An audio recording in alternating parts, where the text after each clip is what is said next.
The young man was once a handsome university heartthrob with neatly styled hair, but one day the world mutated, and everything was turned completely upside down. Chenbai awakened his talent, struggling for 10 whole years just to become a loyal henchman for Hellrose and complete hundreds of missions. Even so, in the end, just because of one failed mission, Hellrose did not hesitate to push him into the endless dark abyss. It was only then that Chenbai realized how foolish he had been to trust her. Suddenly, at that very moment, Chenbai was sent back to the past. To be sure, he took out his phone to check. Today was June 5, 2032, meaning there were only 10 days left before the universal will descended. After this event, more than 90% of humanity would not survive. However, an opportunity still opened up when the survivors had the ability to awaken their talents. In addition, many dungeons, divine equipment, and items also descended along with it. So the first thing Chenbai needed to do was level up his talent. In his previous life, someone once said that talents were already effective 10 days before the trial began. If discovered and used during this period, the talent could be upgraded, and Chenbai had been reborn at the perfect time. His talent in the previous life was E-rank virus resistance. To level up, he had to use viruses to activate and strengthen his body. At this moment, an epidemic had broken out in the city, turning people into zombie-like beings. Chenbai went to the hospital, secretly approached the patients, confirmed they had turned into zombies, and then obtained some serum. Afterward, he returned to his dormitory, which had no roommate. Chenbai knew the experiment was extremely dangerous. If his hypothesis was wrong, this life would be over. But living like the previous life was no better, so he resolutely injected the serum into himself. After the injection, Chenbai's body convulsed violently. Despite trying to endure it, he still collapsed to the ground. In his delirium, the image of Hellrose surfaced in his mind. He wondered had she once made him give up resisting and become a disciple under her command. Because the grudge from the previous life was so deep, when his mind was haziest, he remembered her most clearly. And this very grudge was the motivation that didn't allow him to fall. Next morning, the dormitory door opened and his classmates returned. Chenbai's terrifying pale face startled the three young men. One of them shouted, asking Chenbai what was wrong. That shout seemed to bring Chenbai's rationality back. He was dazed for a few seconds, then quickly acted like a normal person. He told them he had just gotten back and was only going to wash his face. At that moment, his friends finally breathed a sigh of relief. Chenbai looked in the mirror, smiling with satisfaction because his hypothesis was correct. He had successfully upgraded his talent. He was wondering what rank his talent had reached. Suddenly, Chenbai heard a voice congratulating him on being chosen as a pioneer and receiving the title of the first person to awaken early. Chenbai realized this was the sound of the universal will. He had become a player a full 9 days earlier than everyone else. He tried waving his hand, and a holographic window immediately appeared. Because he had trained his talent before the trial, all attributes were increased by 5%, and experience gained was also increased by 10%. Compared to the weak E-rank talent of his previous life, he now possessed the SSS rank Virus Monarch talent. This was the most powerful ability in the virus system, allowing the user to absorb, utilize, control, modify, and even create new viruses. However, because he had just awakened, Chenbai's ability was limited to absorbing a small amount of virus. He needed a lot of viruses to level up, and the best place to find viruses was the hospital, so Chenbai returned there. Just as he reached the entrance, he saw countless people frantically running out. They were screaming for help as they ran because zombies were chasing them. Chenbai suddenly remembered that in his previous life, he heard mention of 3 mysterious events in Jiangcheng before the trial. One of them was the hospital being sealed off, so he must have come to the right place. While everyone else was running away in panic, Chenbai charged fiercely toward the group of zombies. He quickly tackled one to the ground. Then, using his talent skill virus absorption, he drained all the zombie virus out of its body. There were still many zombies rushing toward him, but in Chenbai's eyes, they were just a free buffet. At the same time, in the 4th floor restroom of the hospital, a group of zombies was gathering in front of a door. Inside were the nurse Liu Feng and a beautiful female colleague. But that flimsy restroom door was about to give way. That Liu fellow glanced at the girl, and a wicked idea suddenly arose in him. He spoke up with a sneer, saying he had pursued her for so long without any response. Now they were about to die anyway. It was better to let him have his way before dying. The girl, panicked, scolded Liu Feng for speaking nonsense. That perverted nurse reached out his hand, intending to molest her. His filthy intentions were not to be realized, because the very next second, the zombies broke through the door and rushed in. Liu Feng didn't expect them to be so fast. Cowardly, he grabbed the girl and shoved her toward the zombies as a shield. He planned to jump out through the window to escape, but this was the 4th floor. How would that coward who feared death dare to jump down? And those despicable people certainly could not have a good ending. Seeing him in such a miserable state, I only felt one word: well deserved. A few minutes later, Chenbai had swept through all the zombies on the lower floor. He went up to the 4th floor and ran into that nurse. Seeing the bite mark was still very fresh, her body had just begun to change. Chen Bai hurriedly used his ability to suck the virus out of her body. The military would soon arrive to seal off the hospital, so for the plan to succeed, he needed someone who knew the hospital well to lead the way. Sure enough, after all the virus was drained, the nurse's body stopped convulsing, and her pupils regained their light. Shortly after, her consciousness was fully restored, and she quickly thanked the man who had saved her life. Chen Bai quickly got straight to the point. He wanted this nurse to lead him to the place with the most virus. He was in such a hurry that even though the girl's clothes were in tatters, he didn't give her time to change. She led Chen Bai to the testing department, where all the virus-containing samples were kept. Chen Bai took all those test tubes and poured them into one cup. Then he began the absorption process. The virus points to strengthen his talent kept rising. After obtaining a fair amount of virus, Chen Bai moved on to the next step, which was using all those points to strengthen his talent. After the enhancement process, the ability that got the most level ups was the red light virus. The core of this virus was seizure and evolution. There's a zombie over there, right at the entrance. The nurse's voice pulled Chen Bai back to reality after telling her not to run around. He instantly transformed into a streak of light, reaching the zombie and lifted it up with one hand. Chen Bai could feel his speed had increased considerably. This zombie weighed at least 75 kilograms, yet he lifted it with no effort at all. This thing was just perfect as a test subject for his new ability. Countless tendrils grew from his arm, enveloping the zombie completely, and after a short time, its body had vanished. It had been thoroughly absorbed and seized by the tendrils. Chen Bai was very satisfied. Through this seizure process, his stamina had recovered a little bit. The nurse was terrified at the sight, but because Chen Bai had saved her, and perhaps because he was handsome, she became even more convinced he would not harm her. "I will help you keep this secret," the nurse said firmly. "Alright, my name is Chen Bai. I'm Su Sin." Chen Bai reached out a hand to pull Su into her feet. The sound of blaring sirens came from outside. He was certain the military and police had arrived to seal off the scene, so the two of them should leave now. Thinking that, Chen Bai pulled Su Sin away. He wanted to escape the hospital through the rooftop to avoid the eyes of the military. But on the way up, the two had to face another challenge, a sharp-headed zombie with a size far surpassing the ones on the lower floors. And Chen Bai, while not watching where he was going, got scratched by it. Chen Bai clutched his injured arm, staring at the zombie before him with intense excitement. The appearance of a mutant zombie was something even he hadn't imagined, but difficulties always came with opportunities. Absorbing this zombie, maybe the breakline virus would produce even more significant evolutions. Just as he thought of this, that zombie lunged at him. With such an overwhelming size, if he got hit, Chen Bai might be flattened, but his speed, far surpassing that bulky thing, allowed him to execute a perfect backflip and dodge. Chen Bai charged in and landed a hit. Mutant zombie in pain and rage roared madly. Realizing his opponent's mental fortitude was not as good as his own, he began to intensify his attacks, but unfortunately, this zombie had thick skin and tough flesh. Chen Bai's frantic stabbing and slashing was like a mosquito biting stainless steel. Moreover, it only made the opponent angrier. This kind of emotional attacking clearly wasn't very effective, and it was also wasting time. Su Xin, who had been trembling and hiding in the corner, somehow found the courage to smash the fire extinguisher cabinet and pull out an axe. She threw it to Chen Bai, who had just dodged a blow from the mutant zombie. He successfully caught the axe. With a weapon in hand, the fighting became much more enthusiastic. Soon, the zombie had a large gash slashed across its chest. Seeing a breakthrough, Chen Bai attacked with even more fervor. His speed and agility were both far superior to his opponents, so the zombie quickly became covered in wounds. When it was down to its last breath, Chen Bai arrogantly stepped on its head, ready to absorb the virus. But right at that moment, the zombie used its last bit of strength to land a devastating blow on him. Chen Bai immediately vomited a mouthful of blood, much to Sin's worry. The axe in his hand fell to the ground, and the zombie's two hands were digging deep into his flesh. It was trying to tear Chen Bai apart, but the protagonist was not someone who could be taken down so easily. From the wound on his abdomen, countless tendrils began to sprout. Those tendrils quickly wrapped around the zombie's body and began the seizure process. Now it was the one screeching in madness. But even if it was more scared than ever, it was already too late. Su Sin watched from the side. Only now could she let out a breath. Chen Bai's process of seizing that level 2 sharp-head zombie was quickly completed. The blacklight virus had evolved successfully, and he gained the sharp-head zombie's ability, Bone Armor, a result that made Chen Bai extremely pleased. But while he was still immersed in his new skill, the two were surrounded by the military. "Who's there? Hands up, I'm counting down from 3. If you don't make a move, we will open fire." The military began the countdown, but Chen Bai had no intention of obeying them. He picked up Su Sin and continued running through the hail of bullets. Following Su Sin's directions, Chen Bai ran straight to the rooftop. It seemed that after evolving, bullets no longer had any effect on him. The two of them climbed onto the hospital roof, and only then did Chen Bai ask where Su Sin's home was. After asking, he scooped her up and jumped straight off the rooftop into midair. She clung to his neck in fear, her heart racing wildly, feeling as if she were about to stop breathing. He leaped across the rooftops and landed in the Rongfeng district. Once home, despite his reassurances, she still insisted on seeing the bullet wound on his body. Left with no choice, Chen Bai had to take off his jacket, revealing a muscular, well-built physique that rivaled any idols. Susan was too shy to look directly, but it would be a waste not to admire such a toned body. She stole a glance and noticed he still had a few wounds that hadn't fully healed. He teased her, saying that eating her would make his wounds heal faster, and asked if she was willing to offer herself. His words made Susan's face flush even redder with embarrassment. She murmured in reply that if he truly wanted to, he would have eaten her long ago. He chuckled darkly and said she was mistaken to think that, for he hadn't acted before only because the circumstances hadn't allowed it. He suddenly pressed his face close to hers, saying that the circumstances were now suitable, and no sooner had he spoken than he tore off the remaining clothes on her body. The rapid turn of events was enough to shock anyone who witnessed it. Susan's face was as red as a ripe tomato, but this boy-crazy girl was completely conquered by his ferocity and his 8-pack abs. She even took the initiative to suggest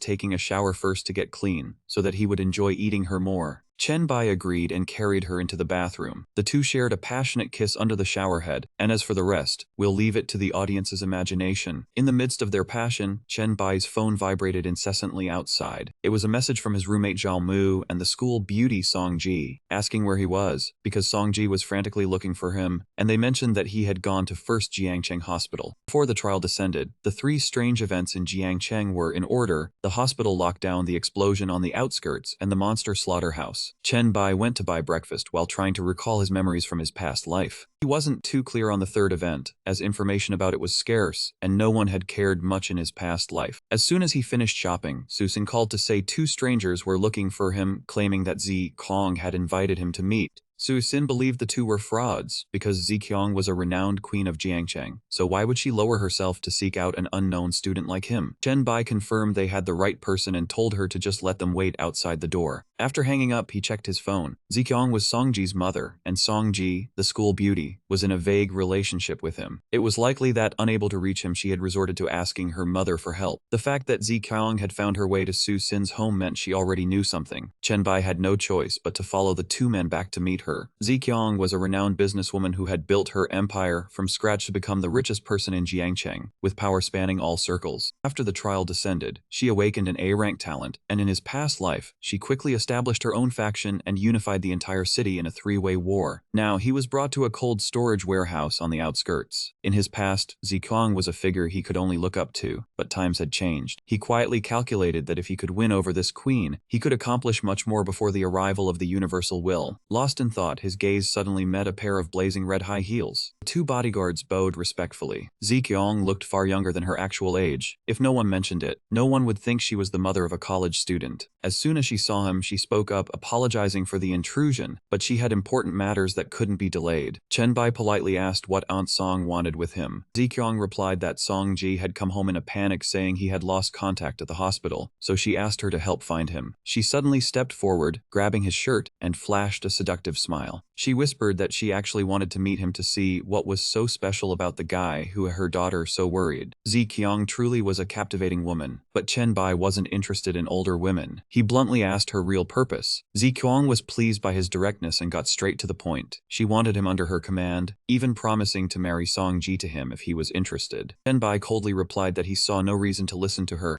Ziqiang maintained her smile, saying that after what he had shown at the hospital, anyone would be in awe. Her frankness surprised Chen Bai. He was sure he had destroyed all the cameras and power sources before leaving the hospital, but it seemed the capabilities of the Queen of Jiangcheng were truly extraordinary. Her people had recovered some of the data, and she had a subordinate inside the hospital named Lu Li. According to her account, Lu Li had seen a very strong person eliminate all the zombies, and she had also recorded footage of Chen Bai pulling Su Xin by the hand and escaping. Ziqiang chuckled, praising him for always being lucky. She also informed him that among those rescued from the quarantine area this morning, there was a close colleague of Sin's named Liu Feng. Chen Bai thought to himself that he'd thought that green hat-loving bastard was dead, but he was still alive and kicking. Last night, after their passionate night together, Su Xin had told him about Liu Feng. He didn't have a deep impression of the guy. Getting back to the matter at hand, since Ziqiang held quite a bit of information, Chen Bai decided to go along with her. He wanted to know where the survivors were being quarantined, but she was a sly fox, keeping all information close to her chest. She only revealed it if he agreed to come under her command. Chen Bai smiled and said Aunt Song knew too little about him, but if she knew him better, she would understand he couldn't be her man. Rather, she should be his woman. He flashed a cryptic smile, then swung the bone spear that had just evolved from his bone claw skill. Ziqiang hadn't expected to encounter such a reckless person. Her assistant Leng Shuang immediately lunged forward to shield her and exclaimed that it must be a zombie virus mutation. Chen Bai shook his head, saying that to find out she'd have to be his woman. How about it? Ziqiang grew even more intrigued by this young man. She pushed Leng Shuang aside, took a few steps forward, and said he was underestimating her. A few mere claws weren't enough to subdue her. She also teased that he already had a pretty young nurse. So why would he bother with an old woman like her? Chen Bai stepped forward, lifting her chin with his hand, his voice provocative. Ziqiang was inwardly surprised. This young man's tastes were certainly flexible, going after both men and women, old and young. In the apocalypse, a woman of true strength like Ziqiang would be far more useful to him than Su Xin. Hearing the word apocalypse, Ziqiang grew even more curious. It seemed the amount of information Chen Bai held far exceeded her imagination. Since neither of them was easy to subdue, she proposed a cooperative arrangement. She would offer her backing in exchange for information, and Chen Bai agreed. The handshake had just finished. At that exact moment, a gunshot rang out extremely close by, startling them both. Ziqiang looked anxiously toward the source of the sound. She explained that Commander Huang had borrowed part of this cold storage last night to preserve zombie corpses and quarantine the survivors. That gunshot must have come from there, and she feared something had gone wrong. Chen Bai was surprised that in this life, they had already discovered the method of suppressing zombies using low temperatures to slow them down. But they didn't know that in harsh environments, zombies could also mutate faster. A thought suddenly flashed through his mind. A cold storage warehouse on the outskirts and mutated zombies. Could this be the site of the second strange event? Thinking about it, Chen Bai felt extremely intrigued and wanted to see in person what was so interesting about this particular mutated monster. Inside the warehouse, soldiers were fighting against an incredibly horrifying mutated zombie. It had a massive, clumsy body covered in countless faces and limbs. In the face of this mutation, they were forced to resort to using grenades, but they had no effect, instead driving the monster into a further frenzy. Lian Chang had to change tactics, ordering the soldiers to split into groups and throw grenades to distract the monster, with the goal of buying time for reinforcements. Ziqiang spoke calmly, telling the soldiers to stop throwing grenades and fall back. Her composure made Lian Chang suspicious that something was wrong with her today. But indeed, their grenades couldn't even wound the monster, and charging in would only mean useless death. Ziqiang ordered the soldiers to go protect the survivors, saying someone else would handle the monster. That someone was, of course, Chen Bai, but this mutated zombie was far beyond his imagination. It seemed he had no choice but to use the ultimate move he had just acquired. Chen Bai stood alone against the giant, grotesque monster, holding his sharp bone spear. Lian Chang was alarmed at the sight, thinking Ziqiang had secretly raised a monster. But he could eat whatever he wanted. He just couldn't say whatever he wanted, because that young man was a person and my business partner. The monster had by then smashed a cold storage unit, wanting to eat the beef inside to replenish its energy. But Chen Bai naturally wouldn't give it time to do that. His ability to seize allowed him to absorb all of that meat. Since it was premium meat, not only was Chen Bai's stamina restored, but the breakline virus also evolved a bit further. Unable to eat the meat, the monster began fumbling around searching other places. Seeing it so frantic, Chen Bai immediately understood it had expended a significant amount of power. Letting such a weakened opponent slip by without seizing the opportunity would be a waste. Chen Bai leaped back and forth across the cold storage roofs to gain momentum, then launched himself hurtling toward the monster. The massive creature couldn't react in time to his incredible speed. It tumbled to the ground before the astonished eyes of Ziqiang and Lian Chang. Taking advantage of its dazed state, Chen Bai continued with a flurry of attacks. Tentacles extended from his hands, surrounding and tearing at the monster. Lian Chang felt a chill run down his spine, cold sweat pouring out profusely. He felt the man before him was even more terrifying than that monster. Chen Bai had begun the process of forced seizure. At that moment, a thought occurred to Lian Chang. He secretly radioed the reinforcements, requesting an order to fire missiles to destroy both the zombie and Chen Bai. But before he could even give the coordinates, Ziqiang covered his mouth. Think it over carefully, Lian Chang.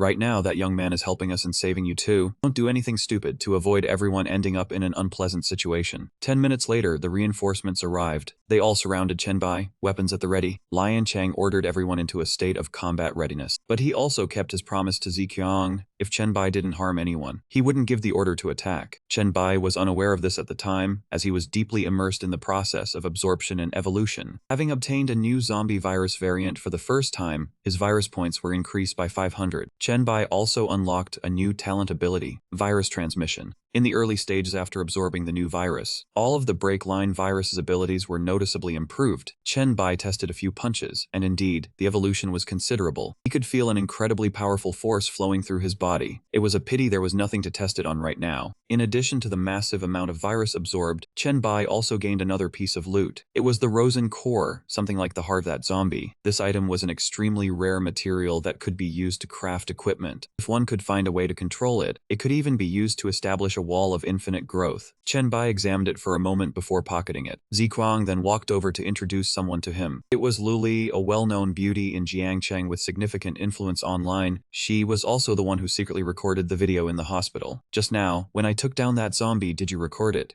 Sorry, it's a habit from my profession. If you're not happy about it, I can delete it. No need, keep it but don't spread it around. I have a use for it. Lion Chang then spoke up, interrupting their conversation. The military district's commander Huang had just relayed an order demanding Chen Bai report the entire situation. Chen Bai felt extremely displeased upon hearing that name. Commander Huang Xingchu was a name he could never forget. In his previous life, after the trial descended, those who awakened abilities were used by him like dogs and pigs. At first, he used the grand cause of the nation to entice them, but later he scolded and even beat them without mercy. He was one of those people in such a desperate situation that he couldn't even afford to eat. But the most ridiculous part was, when someone tried to leave, Xingchu would charge them with treason and hunt them down to the very end. As a result, in his previous life, Chen Bai had to flee Jiangcheng in misery. So in this life, even if paid, he didn't want to see that wretched old man again. Chen Bai turned to the queen of Jiangcheng he had just met. Boss Tong, do I have to go there? Of course not, you're my partner, I don't even know anything about you yet. Why should you have to go report to them first? Zi Qiong's reaction was exactly what Chen Bai wanted. Lian Chang still tried to force him to return, even using civic duty to pressure him. But Zi Qiong was extremely firm. She didn't even fear Xingchu, let alone a mere captain like Lian Chang. Adding to that, a subordinate just reported that the quarantine personnel were starting to cause trouble, making him even more flustered. Chen Bai, hearing the words quarantine personnel, quickly asked if there was anyone named Liu Feng among them. Sure enough, he was the one causing the most trouble.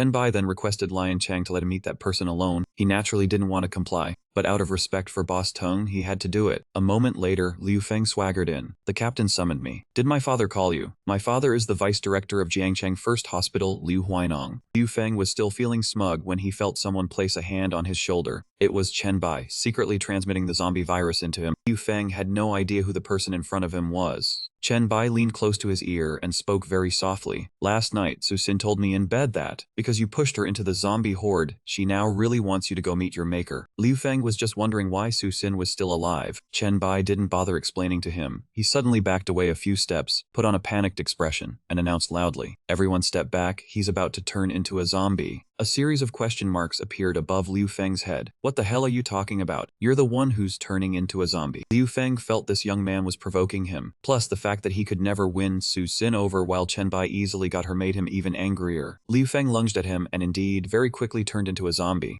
Chen Bai quickly reinforced his left arm with the power of the newly absorbed Rosen zombie virus. Unlucky Liu Feng had become the test subject for the new ability. With just one punch, he sent him to go get a boxed lunch immediately. This power made Chen Bai very satisfied. Done, he turned to Zikong. Let's go, Boss Tung, your performance wasn't bad, consider it passing. When we get back, I'll tell you a few things. Zikong had witnessed Chen Bai's abilities several times and felt he would only grow stronger, eventually surpassing her. So, she changed her mind and took the initiative to grab Chen Bai's hand, saying she wanted to be his person. Chen Bai raised an eyebrow, a meaningful smile playing on his lips. Then it still depends on what value and performance Boss Tung can show. They all returned together and Zi Qiong invited Chen Bai to her home for a meal. Chen Bai agreed, then began to open his item inventory. For defeating that giant zombie, he not only received its core but also got 2 skill books. The first skill was Bloodlust. After using it, all attributes increased by 3 points, lasting 10 minutes, with a cooldown of 1 day, but during that time all attributes decreased by 50%. Chen Bai was disdainful. Using this was no different from losing money and gaining harm. He checked the other skill, Muscle Enhancement. After use, muscle mass greatly increases, doubling the growth effect of strength and stamina. It sounded tempting but was even less suitable for him. If he used it, he'd become a muscle freak for life, losing agility and making it hard to pick up girls. Although the 2 books were useless to him, they still held high value, especially for newly awakened people in the early stages of the trial. Chen Bai felt using them to exchange for money or giving them as gifts to win favor was a good idea. Mentioning money, Chen Bai reviewed his entire fortune, consisting of 6 gold coins, 35 silver coins, and 6 copper coins. The trial was approaching, and he needed to quickly build his own power base. With that in mind, Chen Bai did not hesitate to spend 5 gold coins to establish a communication group. From then on, he summoned the pioneers and helped them prepare thoroughly before the official trial arrived. Chen Bai secretly vowed to build his own empire, even wanting to make the goddess Helros kneel and submit at his feet. The car drove for 3 hours from the outskirts back to the Z family estate. Chen Bai told her about the cosmic will about to descend and the approaching trial. Realizing the apocalypse was not far off, Ziqiang became more eager than ever to become Chen Bai's woman. He only needed those with strength or absolute loyalty. Ziqiang appeared extremely confident, even though swearing allegiance to a young man stung her pride a bit. But in any case, surviving when the apocalypse struck was the most important thing. Besides, speaking of ability, Ziqiang was even more certain she was qualified. Whether it was power, wealth, or status, she always stood at the top in Jiangcheng. But after the trial, all current standards and values would be completely overturned. Her current power, status, and money would be worthless except for making her a more attractive commodity. Chen Bai reminded her gently. Ziqiang shuddered slightly, imagining herself and her daughter being turned into slaves. Thinking about being put up for auction, she couldn't help but feel terrified. If she truly had no ability to protect herself, then she wouldn't care about her pride anymore. She directly knelt down at Chen Bai's feet. This action signified that Ziqiang accepted becoming a loyal dog, ready to dedicate everything and regard him as her sole master. Chen Bai watched the woman known as the Queen of Jiangcheng humbling herself to kneel before him, feeling indescribable joy in his heart. Come, show me your charm one more time. Besides, I have a few tasks for you to do. Ziqiang immediately messaged Leng Shuang. The first task was to have her ask Lu Li to send the video of Chen Bai and then take the girl home to rest. The second task was to write an article about Chen Bai and post it in prominent positions on major forums. Push the hype up high, roughly linking the pioneers and post IDs with the pioneer Chen Bai. Leng Shuang, though not understanding the purpose, complied. Except that Lula girl was still hesitant to go home. It seemed she had been captivated by Chen Bai's heroic rescuing act earlier. Just then Ziqiang's phone rang. It was her daughter, Songji. Chen Bai answered the call. The young miss bristled upon hearing his voice. Chen Bai, why are you answering my mother's phone? Where is my mother? She's busy. No time to talk. Just come over here. It's very important. Songji, though annoyed, agreed. She started scolding Chen Bai for not replying to her messages, going on and on. But after talking for a while, she realized Chen Bai had already hung up. Songji was both embarrassed and furious, vowing that sooner or later she would make him kneel at her feet. She had no idea that her mother was currently kneeling at Chen Bai's feet. Wanting him to protect her daughter, Ziqiang spared no sweet words, even putting on her most alluring act to please him. The next morning, Songji followed her mother to a secret warehouse on the outskirts. In the car, she kept fuming, thinking Chen Bai had made up stories to deceive her mother. But Ziqiang was firm, demanding that Songji remain silent and just observe after getting out of the car. Leng Shuang and Chen Bai had already gotten out first. Yesterday, she had followed his instructions, scouring the city for rumors of zombies and monsters. In the end, this was the only place found. It was originally an underground casino, but now both the dealers and gamblers inside had turned into zombies. There were about 160 of them, and there were no special zombies like Rozan. Initially, Chen Bai thought this secret warehouse was the location for the third event, the monster dissection. But this place was too remote. If anything happened, it would be hard for people to spread the news. He believed the monster dissection event must be at a different location. The mastermind behind it was probably also quietly collecting zombies just like him.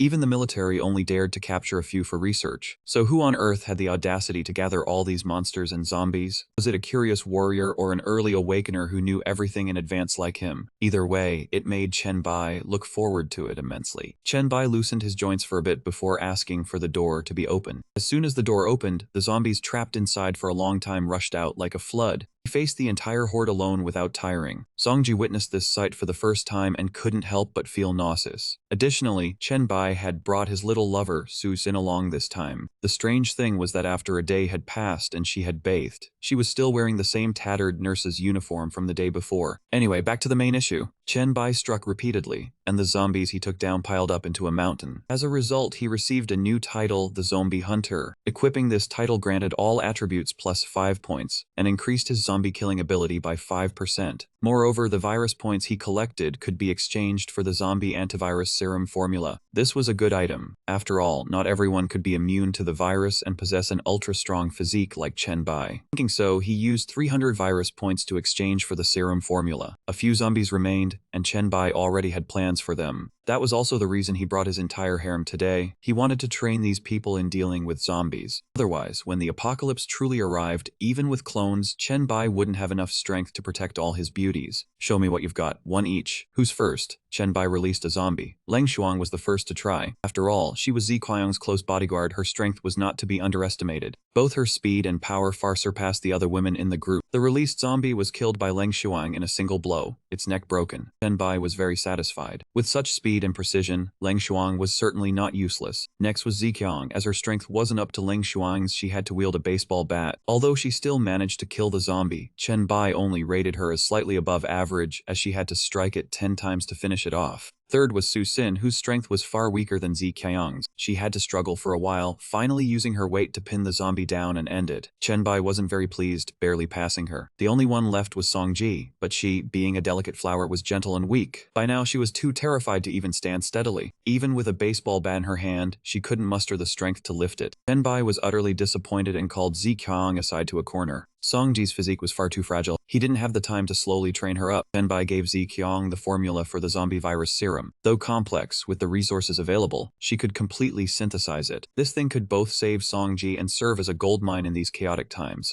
Zi Qiang, grateful, promised to complete the task and guard the formula with utmost care. Chen Bai trusted Zi Qiang's intelligence, and after handing over the task, he prepared to leave. ET took out her phone to check the online community's reaction to the article Zi Qiang had just posted. The majority of comments criticized him as a madman who had read too many stories and become delusional. Just as he was about to give up, Chen Bai received a private message from a user with the ID "I am not a money chain," who claimed to be an early awakener. Through conversation, he learned that this person's talent was S-rank mind control. This person joined the group chat that Chen Bai had spent 6 gold coins to create. His real name was Han Xiao, and he inadvertently revealed that he also knew another early awakener named Shui Xuan. Hearing that name, Chen Bai's expression changed. In his past life, Shui Xuan was one who evolved to the highest level, famous under the alias Shui Jian. Having such a powerhouse as an ally was a good thing, so Chen Bai asked Han Xiao to invite Shui Xuan into the group. Meanwhile, Luli discovered that someone was collecting all the corpse fiends in Jiangcheng, gathering them at a container yard near the port. To be sure, she sent more people to scout because there was a major transaction today. After waiting a long time without anyone returning, she began to grow anxious. Just as she was about to call for a report, a man's voice rang out, and immediately after, 2 bodies fell beside her feet. They were the 2 subordinates she had sent. Luli trembled in fear. The unfamiliar voice came from the window frame directly above her head. Knowing she couldn't escape, Luli could only send her location to Zi Qiang at her villa. Chen Bai was chatting with other early awakeners. One named Liu Hui seemed to have a grudge against his own talent, so he told him to try sending it over to C. His talent was SS rank Yin Wood Knowing Body. This was an extremely Yin type of wood with endless vitality, allowing souls to inhabit a body to achieve eternal life. Activating one body part cost 1 point of spirit, and opening the Yin branch soul cost another point of constitution. This ability wasn't bad, but the price was quite steep, since newly awakened individuals only had 3 to 5 attribute points. Chen Bai advised Liu Hui to only use it if he had over 3 spirit points, and he happened to have a full 5 points. While absorbed in conversation, Zi Qiang hurried over. She looked very worried but still honestly reported the facts. Lu Lai had been captured while investigating the corpse fiend gathering operation. The opponent specifically demanded that Zi Qiang come to negotiate. Chen Bai looked displeased upon hearing this. He thought that Lu Lai had ratted her out a simple question. A cold look in Chen Bai's eyes made Zi Qiang fall to her knees. She insisted that Lu Li was someone she had personally trained and could not betray. The problem probably lay with the 2 people sent to investigate. Chen Bai reluctantly agreed to go and rescue her. Lu Li was tied up in Zone B of the container yard. Her captor was named Xing Mang. Although mentally weak, Lu Li still refused when forced to drink. Xing Mang was just trying to humiliate her for sport while waiting for Zi Qiang to arrive. He spoke up. "Miss Lu Li, if you won't drink the toast, you'll have to drink the penalty, and it won't be pleasant." A calm voice rang out. "How undignified, what if she doesn't like wine?" The speaker was Chen Bai, who had appeared without anyone noticing, not making a single sound. He casually pulled out a chair and sat down at Xing Mang's dining table. This sudden appearance made Xing Mang feel threatened. He stepped back a few paces and questioned the man's identity. Chen Bai answered, "I'm here to take her back." Lu Li's face lit up with joy. Xing Mang calmed down, guessed that Chen Bai was also an early awakener, and observed him cautiously. Chen Bai had already untied Lu Li. Zi Qiang was waiting outside. Xing Mang was a clever man and quickly deduced that Chen Bai had won over Zi Qiang. He knew the queen of Jiangcheng was not easily subdued, so he became even more curious about the young man before before him. He spoke. "You must have some impressive tricks, right?" He suggested they spar as he was very interested. Jiang Cheng had 3 major powers, the Queen Ziqiang, along with the City Lord and the Commander. The City Lord had already submitted to Xing Mang, but the Queen had sided with Chen Bai. He wanted Chen Bai to help him claim the throne, promising the highest treatment, but Chen Bai refused without hesitation. A glass of red wine in Xing Mang's hand fell. Seeing bribery fail, he switched to intimidation.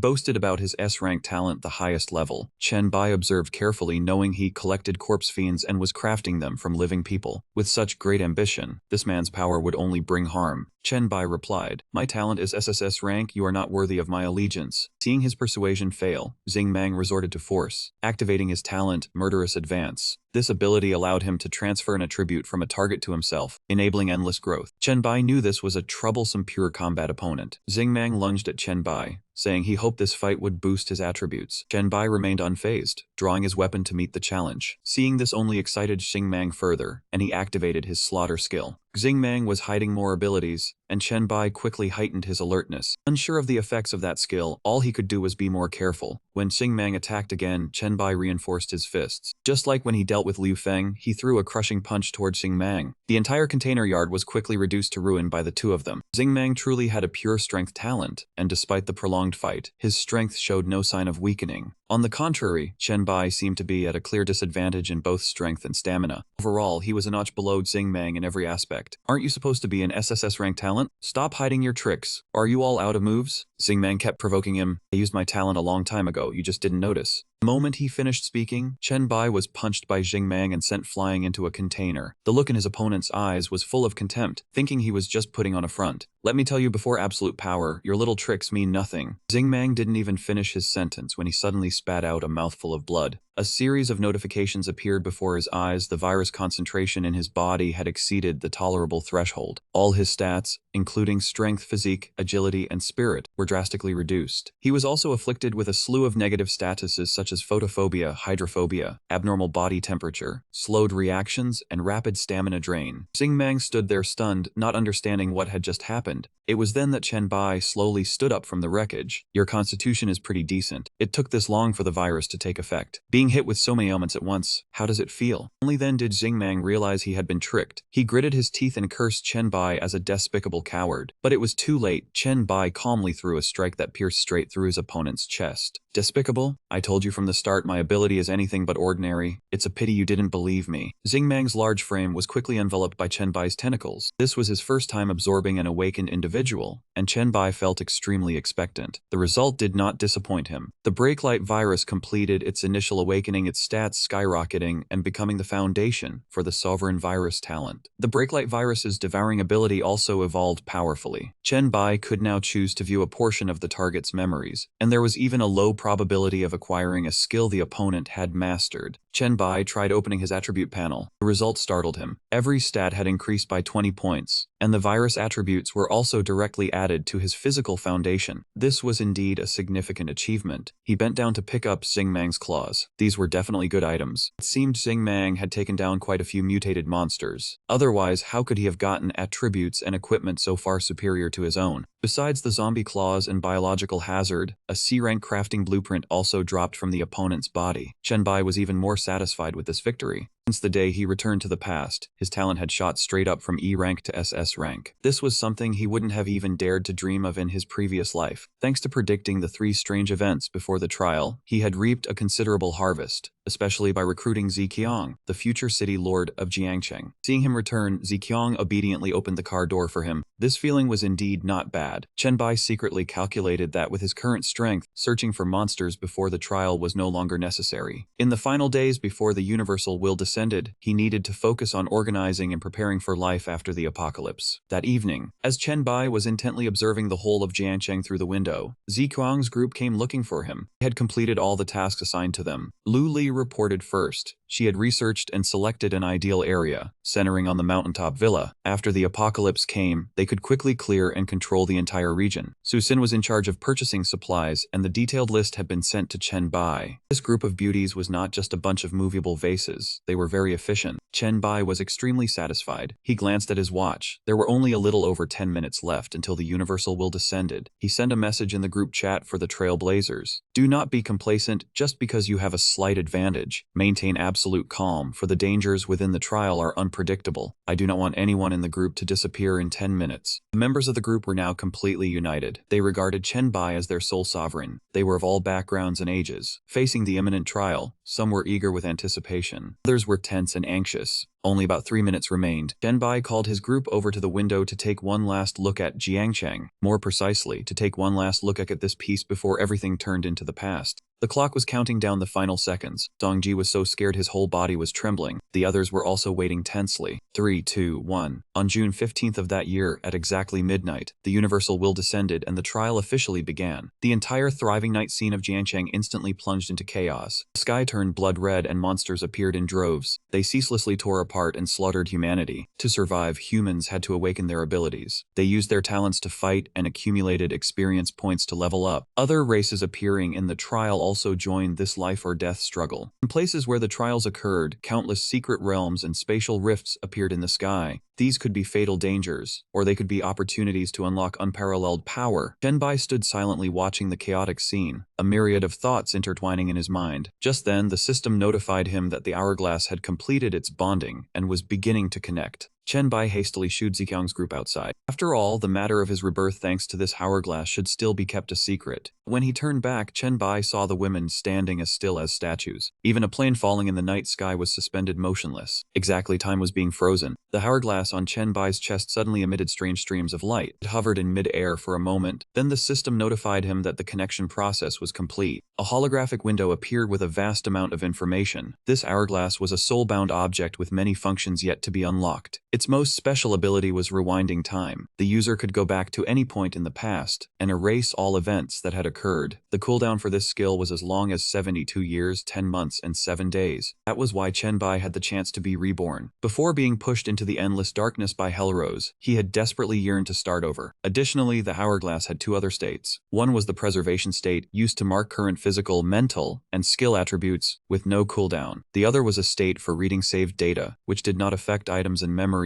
and had a cooldown of 1 hour. Chen Bai smiled so wide his mouth nearly reached his ears. Such a powerful life-saving skill only costing 1 hour of cooldown, it was truly a steal. At that very moment the flow of time also began to move again. Chen Bai then instructed Ziqiang and the others to thoroughly inspect the inside of the villa, and if it was safe, they would wait until dawn before starting to clean up the surroundings. The next day, piles of zombie corpses had formed around Ziqiang's villa. This was the time for his harem to begin experiencing real combat. As for Ziqiang, she awakened the S-rank talent, Violet Crystal Eye, which allowed her to transform ordinary objects into purple quartz to enhance her attacks and defense according to her mental strength. Within the talent, there was also a distinctive skill called Crystal Appraisal Eye. With it, Ziqiang could inspect the attributes of a target, and the effect varied depending on the opponent's mental power. At this moment, she easily discerned the attributes of the zombie before her, clearly seeing its weaknesses. The quartz sword in her hand was immediately swung. With a single strike, the monster was felled in the blink of an eye. Next was Leng Shuang, whose talent was the air-rank quality Shadow Assassin's Path, which allowed her to completely conceal her presence. Thanks to this, her senses were heightened, her agility increased by 30% in dark places, and her first attack was twice as fast. Amidst the horde of zombies, she stood still without being detected. Leng Shuang waited for the perfect moment, then charged in for hand-to-hand combat, overwhelming dozens of zombies on her own. However, not everyone was as capable in battle as they were, and someone on Chen Bai's side had been injured. He had anticipated this situation, so Su Xin, who had awakened the B-rank super rapid recovery ability, would handle the treatment. Having been a nurse, she fit the role perfectly. The anti-zombie serum was also successfully formulated by Ziqiang, and signs for Chen Bai's faction were looking optimistic. Throughout the entire cleanup process, Lu Li closely monitored every development. Up until now, everything had proceeded according to plan, without any unexpected hitches. Chen Bai confidently delegated the task, then sped off like a gust of wind. He raced along the winding roads of Dongshan Mountain. The early period of the Apocalypse trial was quite troublesome because vehicles and guns were unusable. His only mode of transport was his legs, but with his current speed, Chen Bai believed he would arrive in time. In his past life, when the trial first began, he had seen a strange symbol appear in the sky over Jiangcheng University. It was only much later that he understood its meaning, and he had regretted for years, simply because he didn't know the way to find it back then. But in this life, Chen Bai was different. enrollment. He ran nonstop straight to Jiangcheng University. He quickly dealt with the zombies around the area, then held his breath, waiting for the symbol to gradually become clear against the sky. That was the sign of a god's avatar about to descend. Chen Bai quietly tiptoed after it to ensure he would be in the closest position to the symbol. He hadn't gone more than a few steps when he had to stop, called out by a stranger. "Evolver, please stop. In the early stage of the trial, strong individuals like you are rare. I am a merchant. Would you like to trade with me?" Chen Bai smiled with interest. "I couldn't have asked for this. Meeting you is my honor." The man just laughed, thinking that trading with a merchant was hardly an honor. Even so, he kept insisting he was merely a merchant. But Chen Bai, using his past life memories, already knew the man's true identity. "I have heard of your divine name, that you are kind, fair, generous, wealthy, and full of power. That person is you, the god of trade, Li Du. Am I right?" Seeing that Chen Bai knew his identity, Li Du stopped hiding anything. He handed him a green card, a VIP membership card for the Gopin Trade Association, which he himself presided over. Using the card to purchase items would grant a discount. Having met him in his past life, he still liked hearing flattery as before. Chen Bai accepted the card, not forgetting to praise Li Du for being as kind as the rumors said. The two sides began to trade, and Li Du opened his goods chest to introduce his products. First was this rank special class skill scroll, Thunder Walker, which allowed Chen Bai to control lightning, temper his body, and enhance his close combat ability. Moreover, attacks with lightning could paralyze and scatter enemies. This item cost 500 gold coins. Next was the S-rank God's Touch, a sniper rifle only usable by firearm experts. It was a masterpiece crafted by Li Du for the Gopin Trade Association. Chen Bai's eyes lit up at the sight of these treasures. He truly wanted both items. But unfortunately, Chen Bai had no money on him at this time. Li Du understood that since the trial had just begun, an evolver like him wouldn't have any savings yet. A merchant like him wasn't here for charity. "My goods are not junk. Try to amass great wealth, and I will return to trade with you later." Chen Bai was silent for a moment, then spoke again. "Lord Li Du, although I don't yet have enough money to buy your goods, I know that gods cannot directly participate in the trial. They need to invest in evolvers to make a profit. Surely you came here with the intention of investing, right?" Li Du grew more and more interested as he listened. The boy before him looked arrogant, but that arrogance was completely backed by real strength. Seeing the other party seemed pleased, Chen Bai quickly stated his wish. He had heard that Li Du possessed a treasure praised by all the gods, one that no awakener could refuse. He promised that if he was invested in, Li Du would not regret it. But to reiterate, Li Du was a merchant. For him to invest capital, there must be a profit first. So Li Du demanded that Chen Bai prove he was worthy of his trust. Chen Bai didn't say much, directly revealing his SSS rank talent. Li Du couldn't help but clap in admiration, not only for its high quality, but also because this talent was very special. It was completely different from anything he had seen before. Li Du decided to give Chen Bai a chance. "Choose one item, kid. Cherish this opportunity, as I don't agree so easily all the time." Chen Bai was overjoyed, but he knew Li Du still didn't fully trust him. Among the ranks of gods, there were also those who rose from just B or C rank talents. That meant a high talent wasn't enough. He had to use his strength and growth to convince him. Only then would he receive a free item. At that moment, the system sent him a new quest. The quest Li Du gave was called the Final Investment. Without hesitation, Chen Bai immediately accepted. Li Du gave him a gold coin and instructed that upon completing the quest, he only needed to toss the coin into the air to summon his avatar. Chen Bai was eager to see the item that all the gods coveted. To boost his spirits, Li Du generously brought it out, which was another scroll bearing SSS quality. Upon activation, the evolver could possess two professions simultaneously. All attributes, skills, and bonuses from both classes would be counted in parallel. This power was too dominating, so even the gods coveted it. After letting Chen Bai have a glimpse, Li Du happily departed. Chen Bai hurriedly opened the quest panel, and the final investment was the challenge Li Du had set for him to prove his talent. Once completed, he would receive the most valuable investment from this most intelligent and great god. The quest objective was to find the mysterious dungeon hidden within Jiangcheng University, defeat the monster sealed by Li Du, and bring back a piece of its body. In his past life, Li Du had a very good reputation, and Chen Bai believed that if he completed the quest successfully,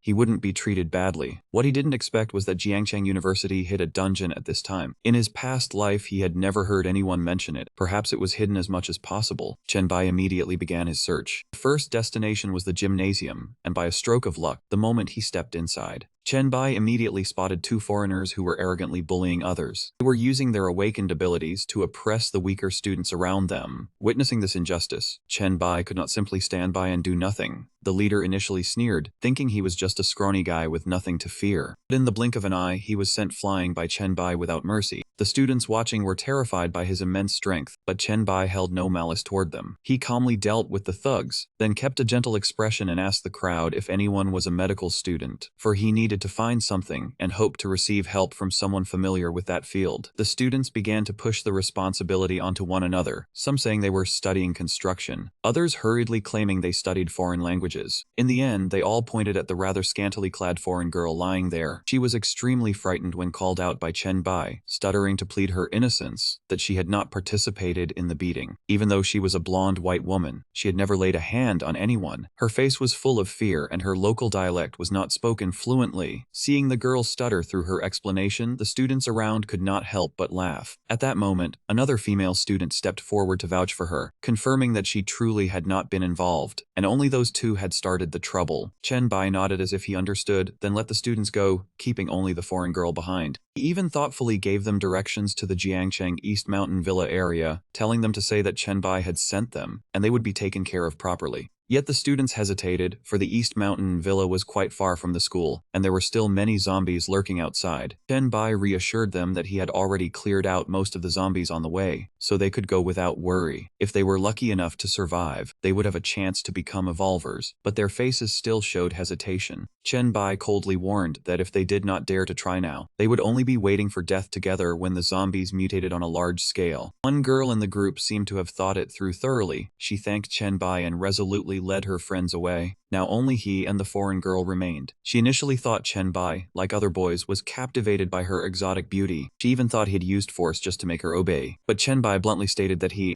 had no interest in her at all, which left her utterly embarrassed. He repeated that he just needed her to take him to the medical school to get something. Had she not heard him clearly before? The girl hurriedly apologized, stammering that she had been too panicked to hear him clearly. Two began to walk along the footpath toward the building of the Medical and Pharmaceutical Academy, but Chen Bai's pace was too fast for her to keep up even at a full sprint. Finally, after walking and gasping for breath for a while, they both arrived at the Academy's research building. According to the girl, the third floor was the laboratory area reserved only for professors to work in. She said there were many specimens and valuable information about bacteria and viruses stored inside. There was also a passage leading underground, but it was not a car garage, it was a crematorium. Since Chen Bai had asked her to take him to the most mysterious places on campus, these were the only two locations she could think of. Two decided to visit the lab specializing in bacteria and virus research first. To Chen Bai, this place was truly a priceless treasure in every sense of the word. He began to absorb all the viruses. There were so many flu virus samples here that after absorbing them all, Chen Bai had accumulated enough points to convert into a new skill. That new skill was called the common cold. When using this skill, he could release a virus that infected the designated target, causing all of their attributes to be severely reduced. What was more special was that it also carried a negative status effect of continuous sneezing, which could disrupt all of the opponent's spell chanting activities. Compared to the Rosnu virus obtained from mutated zombies, the flu virus dealt lighter damage, but that troublesome sneezing status effect was absolutely wonderful. Previously, Chen Bai had never paid attention to the flu viruses stored in his body, but after successfully leveling up, he realized he still needed to pay more attention to them. The level up points had consumed a bit, and the rest Chen Bai used to enhance the Breckline virus. After the enhancement, he unlocked the passive skill Gecko Crawl, which allowed him to cling to any surface thanks to the virus, while also enhancing his sense of balance and orientation. The battle skill Mobile Stance also appeared, increasing his focus, reflexes, and muscle control. Chen Bai clenched his fist to directly test his new strength.